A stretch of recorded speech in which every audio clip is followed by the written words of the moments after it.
મારું માન રાખીને અહીંયા હું આવ્યો છું।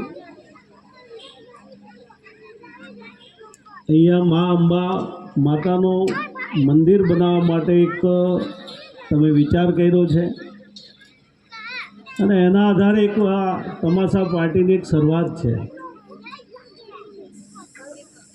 અહીંયા બધા જ બેઠેલા લોકોને મા અંબાજી જ્યારે મા અંબા માતાનું જ્યારે અહીંયા મંદિર બનવાનું છે ત્યારે બધા જ લોકોનું નાનું મોટું યોગદાન એ બહુ જરૂરી છે। મંદિરો બનવા જ જોઈએ। આ મંદિરો બનવાના કારણે તમે આ મને લાગે 3 રસ્તા છે ને, આગળ 3 રસ્તા છે, ક્યાં છે? આગળ છે। આવતા જતા ખાસ કરીને બહેનો તો અંબાજીને ખૂબ માને છે। ભાગ્યશાળી છીએ કે મા અંબાજીનો નિવાસ પણ આપણા આદિવાસી, તમારા મનમાં અંબાજી એટલે કોઈ બીજા વિસ્તાર હશે, એ આપણો આખો ટ્રાઇબલ વિસ્તાર છે અને એ દાતા આખી સીટ જ આપણી આદિવાસીની સીટ છે। ત્યાંથી આગળ આવીએ તો પાવાગઢમાં મહાકાળી માતા પણ આપણા આદિવાસી વિસ્તારમાં એનો નિવાસ થયો। પાંડુરી માતા દેવમોગરા એમણે બી આદિવાસી વિસ્તાર પસંદ કર્યો। એનાથી આગળ આવીએ તો ઉનાઈ માતા આપણી, એણે પણ આદિવાસી વિસ્તારમાં વિચાર કર્યો અને આપણને બધાને ગૌરવ થાય એવી સબરી માતા એ પણ આપણા ડાંગ ખાતે જ્યારે એ આપણી આદિવાસી સમાજની ભીલ સમાજની એનો આખો મહિમા તમારે જાણવો જોઈએ। ને આ વખતે તો મેં ટ્રાઇબલ બજેટની અંદર હું છેલ્લા 3-4 વર્ષથી રામ મિલન ઉત્સવમાં જાઉં છું। ત્યાં સંક્રાંતિના દિવસે 14 જાન્યુઆરીએ રામ મિલન મહોત્સવ, જ્યારે રામ સબરી માતાને મળવા આવે છે, જે આખો ઉત્સવ તમે જોવો ને તો તમે ખુશ થઈ જાઓ। એ ઉત્સવની અંદર 8 કિલોમીટર ડુંગરા ચડતા ચડતા અમે સબરી માતાના મંદિર સુધી જઈએ છીએ। હું 4થી વખત આ વખતે એ યાત્રામાં જોડાયો। મહારાષ્ટ્રના એટલા બધા લોકો આવે છે, લગભગ 3-4 હજાર લોકો મહારાષ્ટ્રથી આવે છે અને એ ઉત્સવ મેં આ વખતે નિર્ણય લીધો। મુખ્યમંત્રીશ્રીને મેં આગ્રહ કર્યો, આપણા હર્ષભાઈ નાયબ મુખ્યમંત્રીશ્રીને પણ મેં આગ્રહ કર્યો, કારણ કે એમની પાસે પ્રવાસન વિભાગ પણ છે, કે રામ મિલનનો જે ઉત્સવ છે એ ઉત્સવનો મોટો ખર્ચ થાય છે। પાંડુરી માતા એ મહાશિવરાત્રિની અંદર, એ પર્વની અંદર ખૂબ મોટો ઉત્સવ થાય છે અને જે માનગઢ ખાતે જે આપણા ક્રાંતિવીરો શહીદ થયેલા એનો શહીદ દિવસનો પણ બહુ જબરજસ્ત રીતે મનાવવામાં આવે છે। તમને બધાને આનંદ થઈ જશે। આ 3 ઉત્સવ હવે આખી જિંદગી માટે સરકાર એનો ખર્ચ કરશે।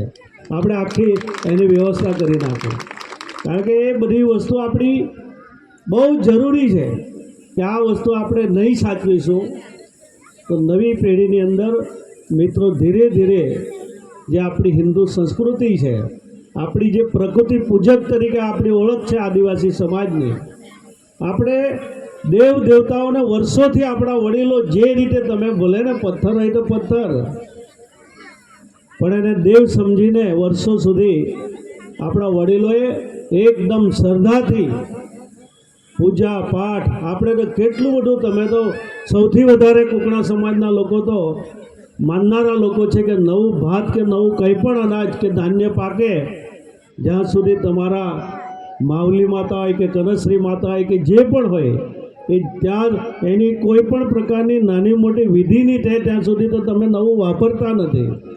એટલા ટોપ આપણા વડીલો તમને સંસ્કાર આપી ગયા છે। એ જ વાત નવી પેઢીમાં પણ આવવી જ જોઈએ ને એટલા માટે આ તમાશા પાર્ટી જે હશે તે મેં તો હજુ જોઈ નથી, એકાદ વખત જોવામાં આવેલી તમાશા પાર્ટી, બાકી બીજી સાંસ્કૃતિક કાર્યક્રમમાં બહુ ગયો છું, પણ જે તમાશા પાર્ટી લઈને આવેલા બધા જ જે આપણા એમાં ટીમ હશે એને અભિનંદન આપું। અને મોટી સંખ્યામાં હજુ તો લોકો આવે છે, પણ તમને બધા લોકોને શુભકામના પાઠવું છું. મારે અહીંયાથી જવાનું છે એટલે હું રજા લઈશ, પણ આ માતાજીનું જે મંદિર બનવાનું છે એમાં ચોક્કસ બિપિનભાઈ નાનો મોટો મારો સહકાર હશે, હું તમને મદદ કરીશ અને ખૂબ વ્યવસ્થિત રીતે બધા લોકો એ મંદિર કેવી રીતે આ એક હાથે થતું નથી.